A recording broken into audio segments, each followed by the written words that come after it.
नाम हमने दिया है वो नाम दिया सर्टोली सेल्स। बड़े ध्यान से, बड़े इत्मीनान से देखना, हम बात कर रहे हैं आपसे सर्टोली कोशिका के बारे में।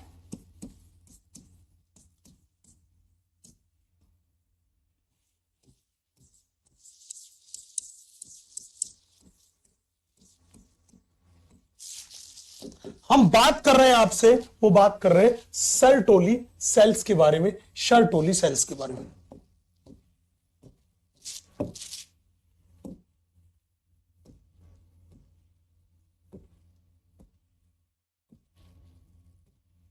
सर्टोली सेल्स के बारे में बात कर रहे हैं। अब याद करो, इन सर्टोली कोशिकाओं को नर्स कोशिका भी कहते हैं। क्यों कहते हैं? क्योंकि ये ऐसी कोशिका है जो नर जर्म कोशिका या मैं कहूं शुक्राणुओं को पोषण प्रदान करती है। तो हमने बोला ये नर जर्म कोशिका या मैं कहूं शुक्राणुओं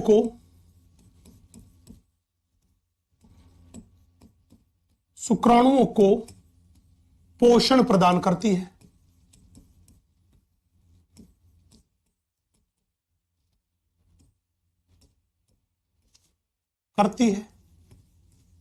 पहली बात। दूसरी बात, जो स्पर्मेटिड होता है बेटा, स्पर्मेटिड जो होता है उसी से बनता है स्पर्म या स्पर्मेटोजोआ। ये स्पर्मेटिड जो है, शुक्राणु प्रचु जो है, उसके अत्यधिक कोशिका द्रव्य का भक्षण करती है। तो हमने बोला ये स्पर्मेटिड के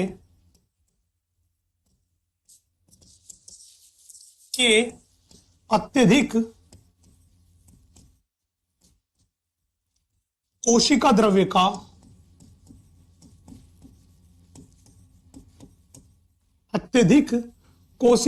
का भक्षण करती है।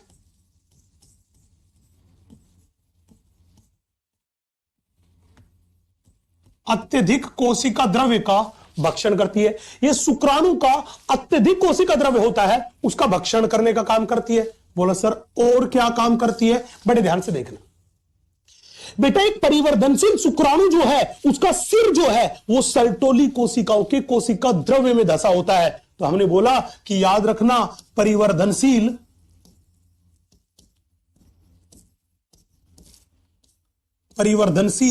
शुक्राणु का सिर सर्टोली सेल्स के कोशिका द्रव्य में धसा होता है।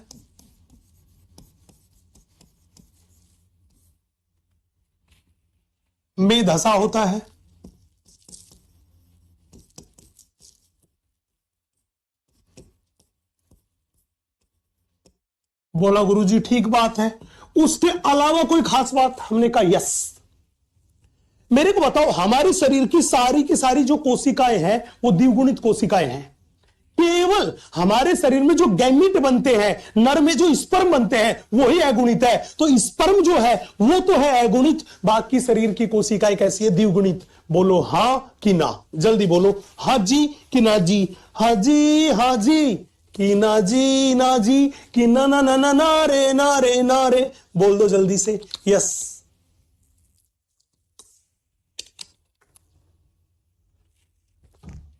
बेटा शुक्राणु बनने से पहले की, एक परिपक्व शुक्राणु बनने से पहले की अवस्था है जिसको शुक्राणु प्रसू बोलते हैं, स्पर्मेटिड। यह आगे आएगा, जब स्पर्म निर्माण की क्रिया पढ़ाएंगे तब आएगा। तब तक के लिए नाम याद रखो बस। बोला हां जी सर, बिल्कुल ठीक बात है। तो याद करो कि अगर शुक्राणु अगुणित है, मतलब शरीर की बाकी कोशिकाओं से अलग है, तो हमारा प्रतिरक्षा तंत्र तो यह मानेगा कि भैया ये शुक्राणु जो है ये हमारे शरीर का भाग नहीं है, और वो WBC से कहेगा कि इन पे अटैक करो। बोला ऐसा हो जाएगा कि नहीं हो जाएगा? यस।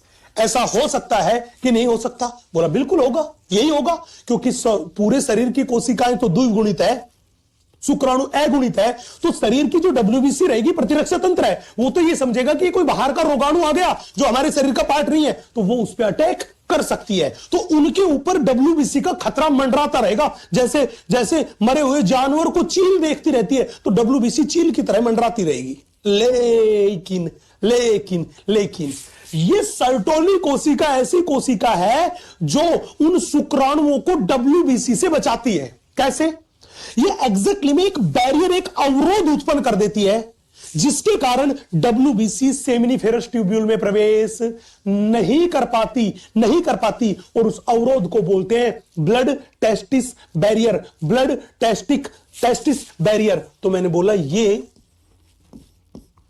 ब्लड टेस्टिस बैरियर, जिसको अपन बोलते हैं रक्त वृषण अवरोध, का निर्माण करती है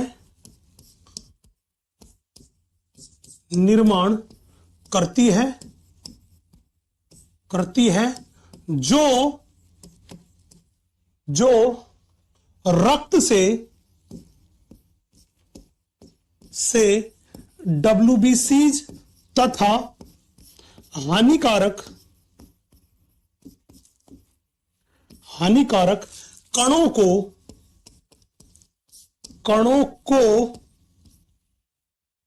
को सेमिनिफेरस ट्यूब्यूल्स में जाने से रोकती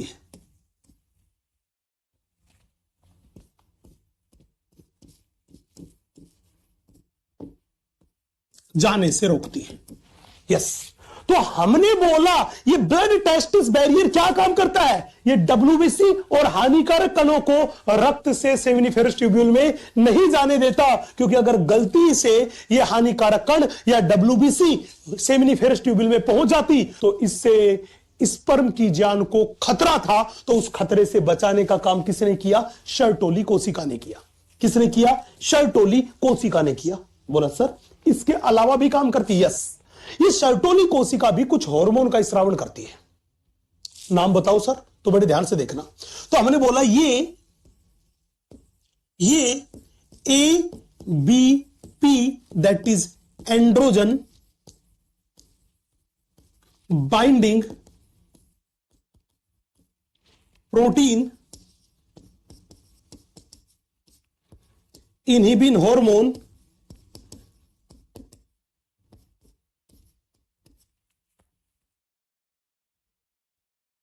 स्पर्म मैचुरेशन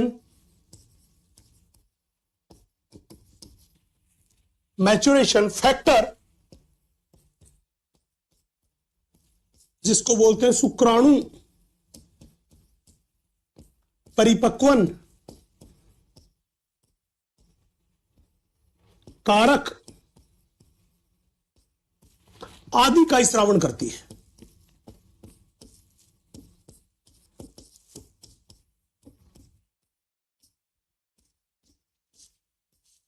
तो इन सारी चीजों का स्रावण भी कौन सी कोशिका करती है? शर्टोली कोशिका, जिनमें एबीपी आ गया, एंटी मुलेरियन हार्मोन आ गया, इनहिबिन आ गया, स्पर्म मैचुरेशन फैक्टर आ गया। इन सारी की सारी चीजों का स्रावण भी कौन सी कोशिका करती है? शर्टोली कोशिका करती है। शर्टोली कोशिका करती है। शर्टोली कोशिका करती है। यस,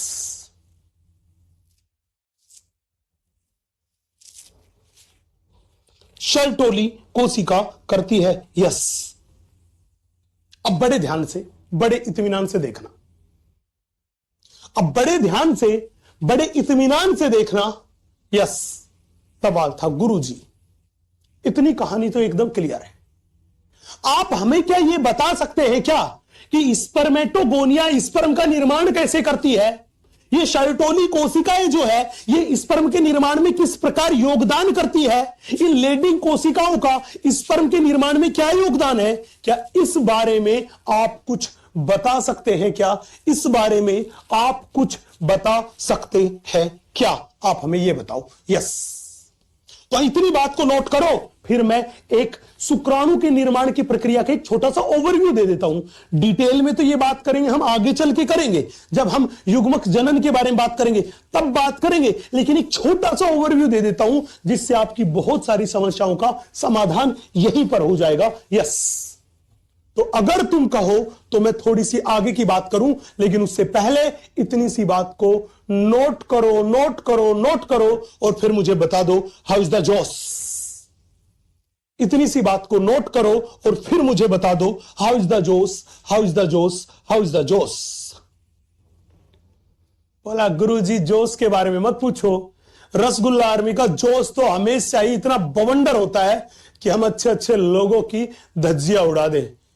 हाँ जी, yes yes yes yes yes yes yes. बड़े ध्यान से, बड़े इत्मीनान से देखना, बड़े ध्यान से, बड़े इत्मीनान से देखना। यस, ये लो, सवाल सीधा है, एकदम सटीक सवाल है, बिल्कुल सीधा एंड सटीक सवाल है कि हम बात कर रहे हैं कि कैसे शुक्राणु का निर्माण होता है। बहुत ध्यान से, बहुत इत्मीनान से देखना। बच्चे आप मान लीजिए ये मेरे पास टेस्टिकुलर लोब्यूल है।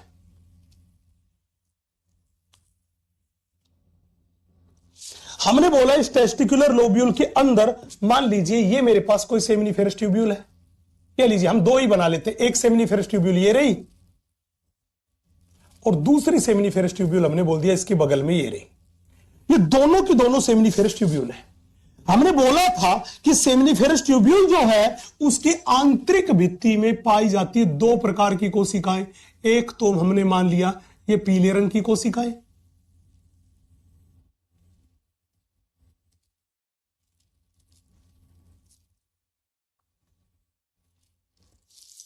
एक तो हमने मान लिया भाई ये पीले रंग की कोशिकाएं,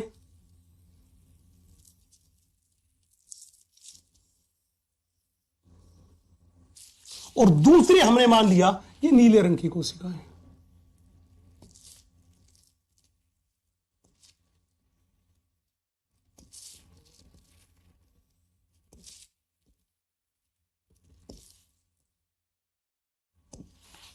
यस, बोला हां। हमने मान लिया यहां पर ये जो कोशिकाएं दिखाई दे रही है ये कोशिकाएं मेरे पास कोई और नहीं, ये मेरे पास है लेडिग सेल्स। तो बड़े ध्यान से, बड़े इत्मीनान से देखना। हमने बोला ये मेरे पास जो दिखाई दे रही है ये मेरे पास है लेडिग सेल्स।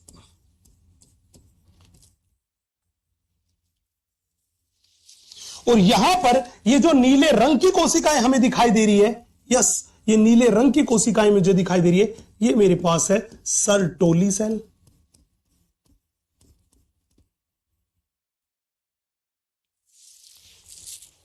चले भैया, अब बड़े ध्यान से, बड़े इत्मीनान से देखना। आपको बहुत अच्छी तरह से याद है कि एंटीरियर पिट्यूटरी ग्लैंड से दो हार्मोन निकलते हैं। एंटीरियर पिट्यूटरी ग्लैंड जो है उससे दो हार्मोन निकलते हैं। तो बड़े ध्यान से, बड़े इत्मीनान से देखना। हमने बोला ये मेरे पास है anterior pituitary gland, that is अग्र पीयूष ग्रंथि। अग्र पीयूष ग्रंथि, और अग्र पीयूष ग्रंथि से दो हार्मोन निकलते हैं। एक हार्मोन का नाम है LH, एक हार्मोन का नाम है, वो नाम है LH, और दूसरा हार्मोन है, उस दूसरे हार्मोन का नाम है, वो नाम है FSH। ये दोनों के दोनों हार्मोन कहां से निकले? हमने बोला ये दोनों के दोनों हार्मोन जो थे ये अग्र पीयूष ग्रंथि के हार्मोन है। अब याद रखना ये LH हार्मोन हम पहले पढ़ चुके हैं। ये LH हार्मोन जाएगा और जाके किसको प्रेरित करेगा? हमने बोला ये LH हार्मोन जाएगा और ये जाके प्रेरित करता है। वो किसको प्रेरित करता है? इन लेडिग सेल्स को प्रेरित करता है। और जब ये लेडिग सेल्स प्रेरित होती है तो लेडिग सेल्स प्रेरित होके स्रावण करती है। ये लेडिग सेल्स प्रेरित होके ये क्या काम करती है? स्रावण करती है, स्रावण करती है, स्रावण करती है, स्रावण करती है। किसका स्रावण करती है? हमने बोला इसने स्रावण किया टेस्टोस्टेरोन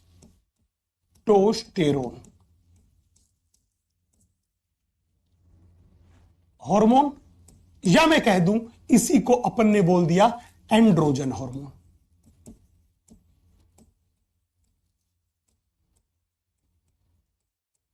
तो इस टेस्टोस्टेरोन हार्मोन और एंड्रोजन हार्मोन का स्रावण किसने करवाया? हमने बोला ये टेस्टोस्टेरोन और एंड्रोजन का स्रावण जो है वो LH ने करवाया, तब जाके इन्होंने इसका स्रावण किया। बोला ठीक बात है। अब क्या हुआ? हमने बोला ये FSH हार्मोन जो था बहुत ध्यान से इत्मीनान से देखना, ये एफएसएच हार्मोन है, ये जाके काम करता है कौन सी कोशिका पे, सर्टोली कोशिका पे, और ये इन सर्टोली कोशिका को प्रेरित करता है। किसको प्रेरित करता है? सर्टोली कोशिकाओं को। अब ध्यान रखना, जब ये सर्टोली कोशिकाएं प्रेरित होती है, जब ये सर्टोली कोशिकाएं प्रेरित होती हैं, तो ये सर्टोली कोशिकाएं प्रेरित होकर स्रावण करेगी। वो दो चीजों का स्रावण करती है। ये सर्टोली कोशिकाएं, हम मेनली यहां पे बात कर रहे हैं, प्रेरित होगी तो कई सारे हार्मोन का करेगी। मैं यहां पे मेनली दो चीजों के बारे में बात कर रहा हूं। पहली बात मैं कर रहा हूं एबीपी के बारे में,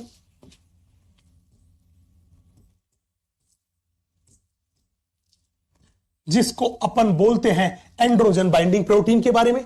और दूसरा स्रावण वो करेगी, वो किसके बारे में स्रावण करेगी? किसका स्रावण करेगी? हमने बोला दूसरा जो स्रावण है उसका, वो है स्पर्म परिपक्वन कारक। स्पर्म परिपक्वन कारक, स्पर्म परिपक्वन कारक, स्पर्म परिपक्वन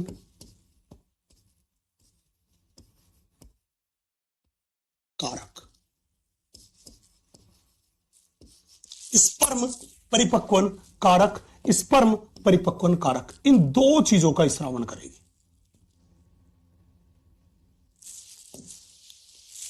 बोला गुरुजी ठीक है।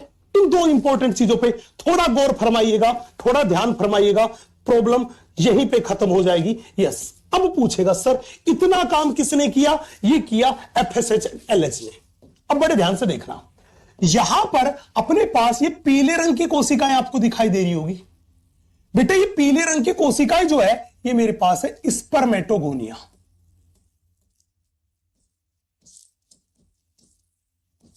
इन स्पर्मेटोगोनिया का ही तो काम था स्पर्म्स का, शुक्राणुओं का निर्माण करना।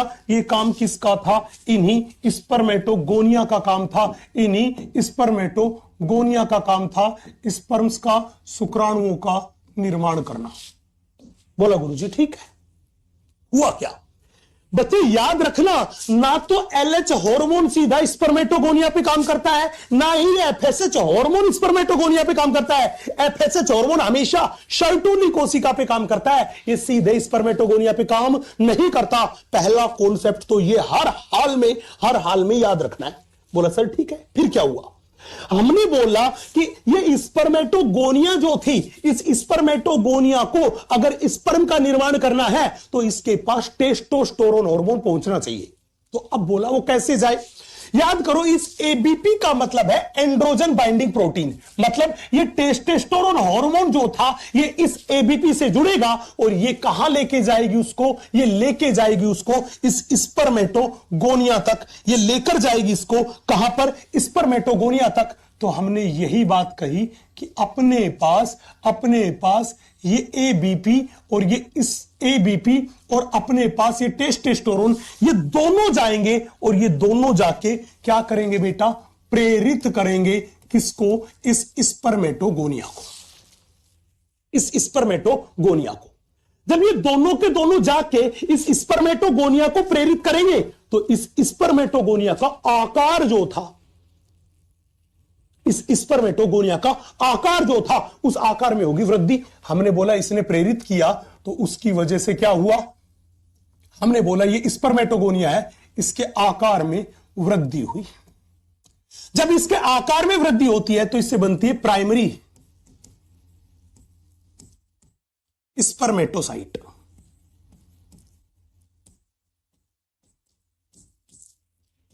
जब इसके आकार में वृद्धि होती है तो इससे बनती है प्राइमरी स्पर्मेटोसाइट। बोला सर ठीक है। फिर क्या हुआ? ये प्राइमरी स्पर्मेटोसाइट जो है, इस प्राइमरी स्पर्मेटोसाइट जो है, इस प्राइमरी स्पर्मेटोसाइट में होता है मियोसिस फर्स्ट।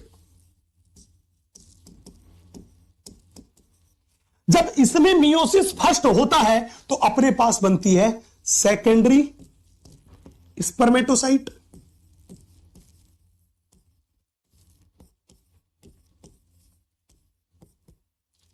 तो इसमें बनती है सेकेंडरी स्पर्मेटोसाइट। बोला ठीक है। फिर क्या हुआ? हमने बोला ये सेकेंडरी स्पर्मेटोसाइट जो है, इसमें होता है इसमें तो हुआ था मियोसिस फर्स्ट, इसमें होता है मियोसिस सेकंड। जब इसमें मियोसिस सेकंड होता है तो अपने पास बनता है स्पर्मेटिड। याद रखना, किसी बच्चे ने सवाल पूछा था स्पर्मेटिड क्या है, तो ये एक परिपक्व अपरिपक्व स्पर्मी है। यस, ये बन गया स्पर्मेटिड। अब ध्यान रखना, ये स्पर्मेटिड है, ये एक स्पर्म की ऐसी फॉर्म थी, ये ऐसा अपरिपक्व स्पर्म था जो ना तो निषेचन कर सकता था और ना ही गतिशीलता कर सकता था, और इसका आकार भी नॉर्मल स्पर्म से था। क्या बड़ा? तो पूछेगा ठीक है, अब इस स्पर्मेटिड को हमें परिपक्व स्पर्म में कन्वर्ट करना है, तो इस स्पर्मेटिड को परिपक्व स्पर्म में कन्वर्ट करना है। मतलब हमें किस में कन्वर्ट करना है? इसको स्पर्म में कन्वर्ट करना है, स्पर्म में कन्वर्ट करना है, या मैं कहूं स्पर्मेटोजोआ में। इसको स्पर्म में कन्वर्ट करना है, या मैं कह दूं इसको स्पर्मेटोजोआ में कन्वर्ट करना है, स्पर्मेटोजोआ में कन्वर्ट करना है। बोला यस। तो सर आप बताओ, इस स्पर्मेटिड को इस स्पर्मेटोजोआ में कौन बदलेगा? बेटा वो बदलवाने का काम कौन करेगा? ये स्पर्म परिपक्व कारक जो था, ये स्पर्म परिपक्व कारक जो था, यही ऐसा कारक था जो इसको परिपक्व स्पर्म में बदलवाएगा। और ये कारक कहां से आया? शर्टोली सेल से आया। तो पूछेगा बताओ स्पर्म परिपक्व कारक जो था वो क्या काम करता है? तो आपका सीधा जवाब आएगा कि ये वो कारक था जो स्पर्मेटिड को स्पर्मेटोजोआ या स्पर्म में परिपक्व स्पर्म में बदलता है। अब बड़े ध्यान से देखना, ये पूरी की पूरी प्रक्रिया जो है, इस पूरी की पूरी प्रक्रिया को अपन बोल के चलते हैं स्पर्मेटोजेनेसिस, और इसके दो भाग हैं। पहला भाग इस स्पर्मेटोगोनिया से, और ये स्पर्मेटिड बन गया। स्पर्मेटोगोनिया से क्या बन गया बेटा? स्पर्मेटिड बन गया। तो इस स्पर्मेटोगोनिया से ये स्पर्मेटिड बन गया। इस भाग को बोलते हैं स्पर्मेटोसाइटोजेनेसिस। इसको बोलते हैं स्पर्मेटोसाइटोजेनेसिस, स्पर्मेटोसाइटोजेनेसिस। और यहां पर देखो, इस स्पर्मेटिड से क्या बन गया? परिपक्व स्पर्म बन गया। इस स्पर्मेटिड से परिपक्व स्पर्म बन गया। इसको बोलते हैं स्पर्मियोजेनेसिस।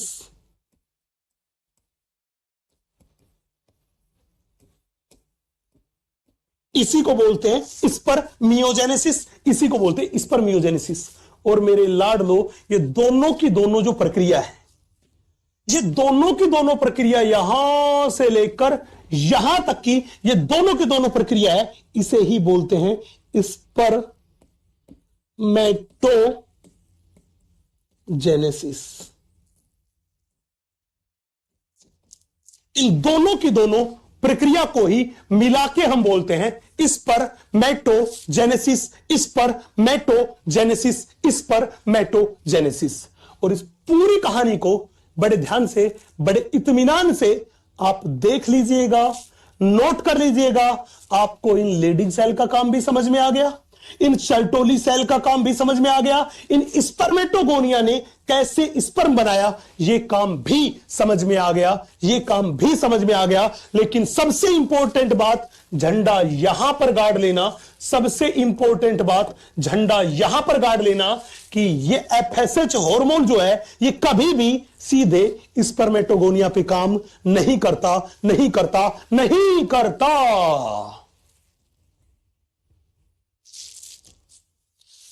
जल्दी से इतनी सी बात नोट कर लो, नोट कर लो, नोट कर लो, इतनी सी बात नोट कर लो, नोट कर लो, नोट कर लो। यस,